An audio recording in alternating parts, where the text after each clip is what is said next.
अमित शाह के हरियाणा के पंचकुला में सतत कृषि में सहकारिता की भूमिका पर सहकारी सम्मेलन को संबोधित किया। इतिहास, धर्म, अध्यात्म और परंपराओं से जुड़ा हरियाणा आज कृषि और सहकारिता के सहयोग से किसानों की समृद्धि के नए आयाम गढ़ रहा है। गृह मंत्री ने मिल्क चिल्लिंग सेंटर, HAFED के आटा mill, RuPay platinum card, tax का पंजीकरण, सहकारिता वर्ष के पोर्टल का लोकार्पण किया। केंद्रीय गृह और सहकारिता मंत्री अमित शाह ने हरियाणा के पंचकुला में कृषक भारती कोऑपरेटिव लिमिटेड द्वारा सतत कृषि में सहकारिता की भूमिका विषय पर आयोजित सरकारी सम्मेलन को संबोधित किया। इस अवसर पर हरियाणा के मुख्यमंत्री नायब सिंह सैनी, केंद्रीय सहकारिता राज्य मंत्री कृष्णपाल गुर्जर, केंद्रीय सहकारिता सचिव डॉक्टर आशीष भूटानी सहित अनेक गणमान्य व्यक्ति उपस्थित रहे। सम्मेलन को संबोधित करते हुए अमित शाह ने कहा कि इतिहास, धर्म और अध्यात्म और परंपराओं से जुड़ा हरियाणा आज धीरे धीरे कृषि और सहकारिता के सहयोग से किसानों की समृद्धि के नए आयाम लिख रहा।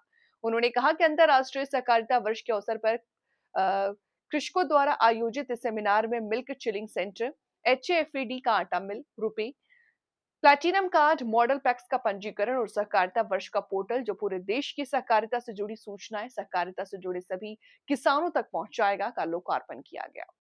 जो हरियाणा इतिहास से भी जुड़ा है, धर्म से भी जुड़ा है, आध्यात्म से भी जुड़ा है, परंपराओं से भी जुड़ा है, वो हरियाणा आज धीरे धीरे कृषि और सहकार दोनों के सुयोग से किसान समृद्धि के नए आयाम लिखने जा रहा है। मित्रों, आज मौका है अंतर्राष्ट्रीय सहकारिता वर्ष में क्रिप्को द्वारा एक सेमिनार आयोजित किया है।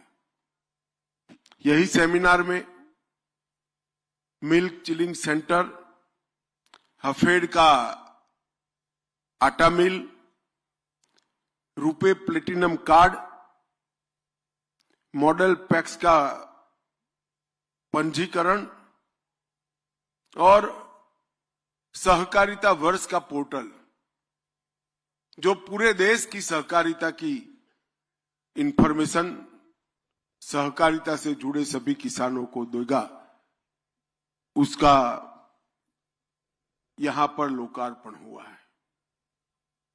मित्रों, हम सब जानते हैं कि देश की 70% आबादी,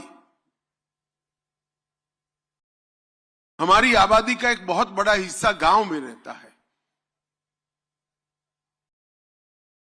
हमारी आबादी के बहुत बड़े हिस्से का डायरेक्ट या इनडायरेक्ट जीवन यापन भी खेती के आधार पर होता है, किसानी के आधार पर होता है, पशुपालन के आधार पर होता है।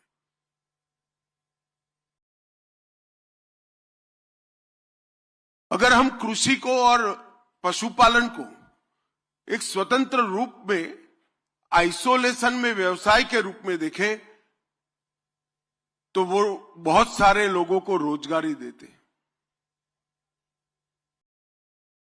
देश में सबसे ज्यादा रोजगारी अगर कोई दो सेक्टर से निर्मित होती है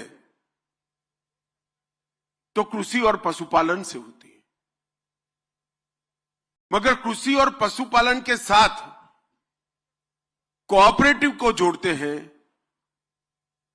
तो ये 125 करोड़ लोगों को रोजगारी के साथ समृद्ध बनाने का काम भी एक कोऑपरेटिव कर सकता है। अभी मैं यहां आया था एक डेयरी प्लांट के लोकार्पण। हमारे पशुपालक सुबह 3 बजे से बहनें पशुपालन के काम से लगती है और शाम को 7 बजे तक पशु के पीछे पूरा दिन जाता है। अगर वही दूध गांव की दुकान में अगर वो बेचते हैं तो उनको मिलने वाला पैसा और कोऑपरेटिव डेयरी के माध्यम से मिलने वाले पैसे में 70% का अंतर है, 70% का अंतर है। ये जो मुनाफा है वो पशुपालन के लिए मेहनत करने वाली मां का है, बेटी का है। मगर उसके पास पूंजी नहीं है। वो दूध को पेस्चुराइज कर कर दिल्ली के बाजार में बेचने के लिए पूंजी नहीं है, कौशल भी नहीं है। उसका दही बनाकर, इसका चीज, पनीर, बटर बनाकर बेचने का कौवत नहीं है। मगर कोऑपरेटिव एक सेक्टर है जहां पर वो सिर्फ दूध देकर आती है और कोऑपरेटिव माध्यम से सिर्फ 100 रुपया ये माताओं ने भरा है। और गुजरात में आज अमूल 36 लाख बहनों को 90,000 करोड़ रुपया हर साल वितरित करती है।